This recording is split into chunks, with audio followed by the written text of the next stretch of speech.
It's another installment of the SNL podcast. I'm your host, just some guy named Jay. And what we'll be doing in this one is reviewing the Louis C.K. episode, the November 3rd episode of Saturday Night Live with musical guest Fun. First, I want to say, I want to give a shout out to DJ Mega Blaster. DJ Mega Blaster is a former club DJ turned music producer slash beat maker. DJ Mega Blaster is not just any beat maker though. His hook and his gimmick is taking 8-bit Nintendo video game sounds and turning them into really great hip-hop tracks and dance mixes. He's definitely worth checking out. Definitely check out some of his mixes and his beats in the links provided in the info box below. And DJ Mega Blaster, you can also check him out on YouTube and Blogspot. I'm going to put the links down in the info box. Also listen to the song that he produced by the artist D.I.V. called On My Level. Definitely check out that track, and feel free to post your comments on that. I just want to start this off by giving a shout out to DJ Mega Blaster. DJ Mega Blaster, keep doing your thing. I feel like they needed more time to do this episode. I know because of Hurricane Sandy and a lot of the power was out, a lot of things going on in New York. It seems like this show was kind of forced and kind of just, I don't think it played a lot to Louis C.K.'s strengths. I was expecting a lot of skits that had his voice, but it just didn't seem like it did. It just seemed like it was like, oh snap, what are we gonna do? You know what I'm saying? The show is Saturday, and what can we put together right quick? That's how it seemed to me. And I was looking at some of the comments on the Saturday Night Live message board, and Louis C.K. A lot of people are fans of him right now. He's a good working man comedian that just everybody loves him. He's very funny, and and he's one of those guys that he's at that point in his career where he's not too overexposed, but he's not like the underdog anymore. It's kind of like where he's just like right there at that point where he's kind of like that, like he's that good dude that everybody's feeling right now, and it seems like he can do no wrong in a lot of people's eyes because he's at that point in his career. It's kind of like even if he just stood there and just did nothing, people would go, "Oh man, Louis C.K. is a genius. He's a comedic genius. He just stood there and did nothing. He's the greatest." That's where he's at right now. he can do that. He can just show up and it'll still be great. I gotta admit, I am kind of drunk the Kool-Aid, and I do feel him on that. I do. I'm looking forward to anything he puts his hands on. However, like I said, this episode of Saturday Night Live seemed a little, in my opinion, seemed a little rushed, and it didn't seem like it played Louis C.K.'s strength. The cold opening, I liked it. How Cecily Strong played the interpreter. I wonder if she was actually doing, actually signing real words though, instead of just doing. Because it seems like, when they sign and sometimes like actors and stuff like they're not really doing it. It looked like she was doing it for real, but I don't know. I know for a fact Nasim wasn't doing the real thing, but she might actually been saying stuff. But I thought it was funny. Cecily Strong really, she's really showing that she has a lot of talent. She was really the star of that skit, if you ask me. Bobby Moynihan as Chris Christie, that bit was good too. Louis C.K.'s monologue, that was pretty much like the highlight of this episode. He can do no wrong with his stand-up. He's always funny, consistently funny. I I really like what he said, about the, talking about his little episode with the older woman and things. They should have actually did a skit, something similar. I mean, see, Louis K is great at telling stories and telling jokes and stuff. They should do skits based around some of his act or something, I don't know. I was hoping that they were going to do that tonight. Do that on this night, but they didn't. Fox and Friends, it was funny. I definitely like Taran Killam, how they are at Fox News, and how they're all just like the way they are. Taran Killam, his little the way how condescending he was to kind of Louis C.K.'s character. It was just like I liked it. Like we said, okay, your time's up. And he just kind of waved at him like okay, get up off the seat. That was funny. Taran Killam is a good like Taran Killam just puts his all into what he does. Like he puts his whole body into the his into what he does. I think this was the only skit Vanessa Bayer was in tonight. Yeah, they had a lot of jokes in the Fox and Friends. It seems like Jason Sudeikis, now that Kristen Wiig's gone, man, it's like Jason Sudeikis is doing a lot more. Like he's doing Donald Trump and different impersonations of people that we didn't see him do in previous episodes. I mean, I guess to some degree, Jason was probably good to see Kristen leave. The Lincoln skit, that was real funny. Louis C.K. as Abraham Lincoln, and it was good. It was good. Aidy Bryant having a little role, that was good. I think this was Pharaoh's only appearance on the show too. That Lincoln was dope. I hate that they I'm glad they kind of parodied Louis C.K.'s show, but I hate that they had to incorporate it like this. They could have. I think they could have. Well, I don't know. I don't want to really dissect it. It was funny, but I was feeling like they kind of wasted the parody. They could have parodied it in another kind of way. I don't know. It was funny though. I know what I'm trying to say. I might come back to it and explain it later. The Australian Screen Legends skit. You know what?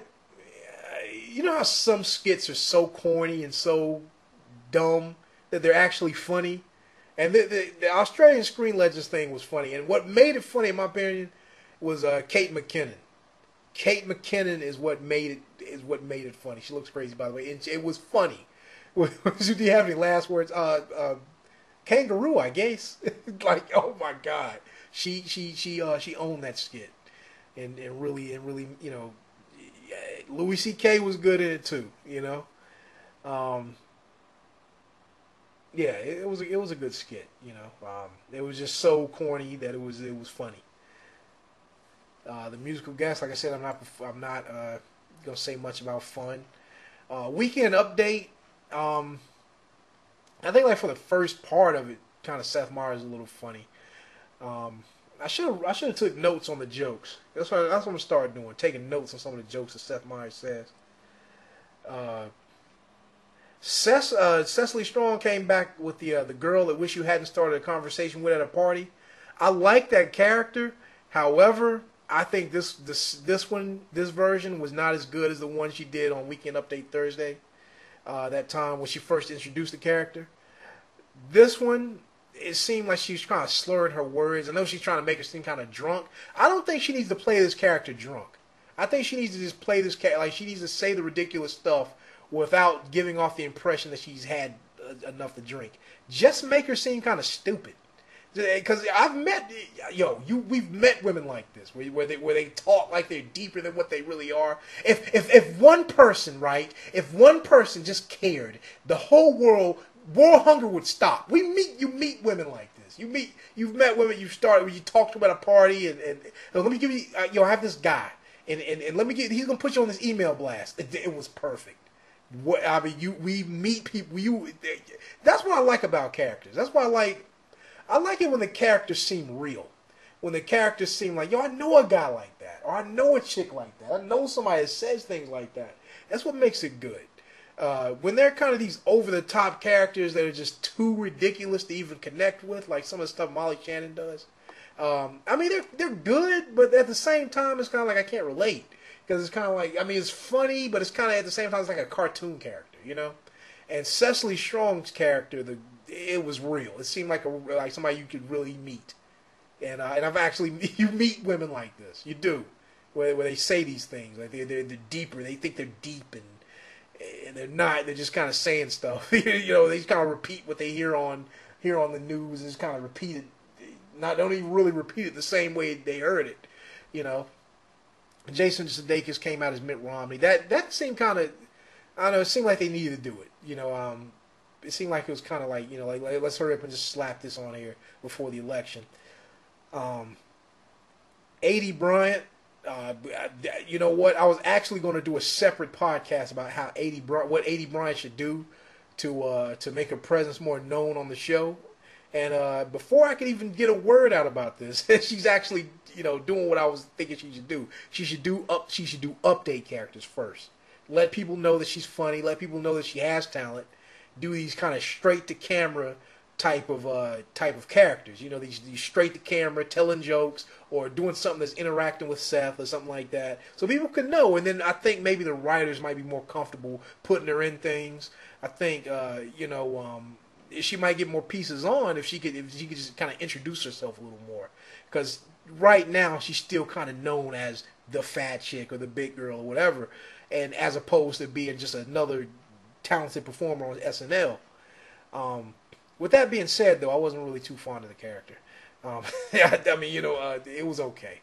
But yeah, I like that she did it. That's what I really like about it, that she did it. It wasn't corny, but it just wasn't, it wasn't as good as Cecily Strong's bit. Not to compare.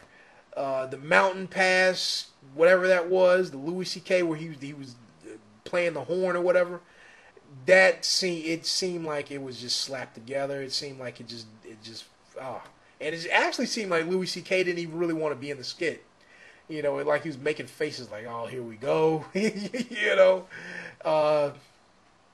don't know. It just didn't. It wasn't like, okay, well, let me take that back. It wasn't that bad. It just wasn't that good. It just seems like one of those filler, we can't think of anything type skits. They had some little jokes in there, but it seemed like everybody was sleepwalking through this skit, because it seemed like nobody really, really wanted to do it that bad. It's kind of like, okay, we need to fill up the time here. Let's see. The hotel fees skit, where Louis C.K. is the clerk, and he's going back and forth with Bobby Moynihan. You know what? And somebody on the Saturday Night Live message board said this too. If Alec Baldwin or Steve Martin or somebody did this skit, it would have been a classic, or it would have been very good. Because it was a good premise. They had good jokes, but Louis C.K. did not really deliver on this. And Bobby Moynihan was just doing the best he could with how Louis was playing it. I think that Louis C.K. this type of stuff is just not his thing. I could picture Alec Baldwin just playing this character and just nailing it. And also too, Louis C.K. also, he flubbed some of his lines. So that was another thing. If Steve, I could just picture one of them doing it and you actually getting it right. It just seemed like it was a waste of a skit, and it seemed like they wasted it on the wrong person. And you know what? I don't know. I'll say this at the end. Musical guest, like I said, skipping that. The last call skit, actually, you know what? A lot of people on the Saturday Night Live message board were saying that this was brilliant, and this was, one of the, oh my God, this skit was so great, and blah, blah, blah. It was funny. It was good. It was funny. It had a lot of jokes. Kate McKinnon was good. Everybody was good in it. Keenan, them kind of panning to Keenan so he can make a funny face, it's getting kind of old to me. Every now and then to do that's funny, but it's kind of like it's kind of like they put Keenan in a skit just so they could show him making a face, or just show him mugging the camera or something. It's kind of like that's pretty much why they got him in skits now. It's like okay, that's Keenan's thing. Keenan's gonna be the guy. Like when somebody said something corny, somebody said something weird, we just show his face looking like ugh, Because they probably could have even did this skit without the bartender. The bartender probably didn't even need a speaking part. He probably could just said one line, gave him the drinks, kept it moving. It was really a Louis C.K. and Kate McKinnon's going back and forth that really made this good. But like I said, I don't think it was a classic or anything. Just to sum up everything I've been saying, like I said, they should let Louis C.K. host again. I don't know if he will, because it seemed like one of those. It just seemed like it was just a bad week for this, because of the hurricane and because of all the things going on. It just seemed like it just took away from this episode. I really felt like if Louis hosted on a different night, this probably would have been a great episode. They probably could have talked to him more, played to his strengths. And I hate to say it, even though Louis C.K. is a billion times funnier than Bruno Mars, the Bruno Mars episode was funnier than this. I even think the Christina Applegate episode was funnier than this. Somebody's going to debate me on that, and I hope you do. Actually, post your comments. So that's all I want to say about this episode. They didn't play to Louis' strengths. Could have did better. It wasn't as horrible as the Joseph Gordon-Levitt episode, but it just wasn't as good as wasn't even as good as Bruno Mars episode. But yeah, if you disagree with me, post your comments. If you want to send some hate mail, send it. If you want to, like it, you want to share it with your friends, share it. That's what it's for. Just feel free to post your comments. Good night, and have a pleasant tomorrow.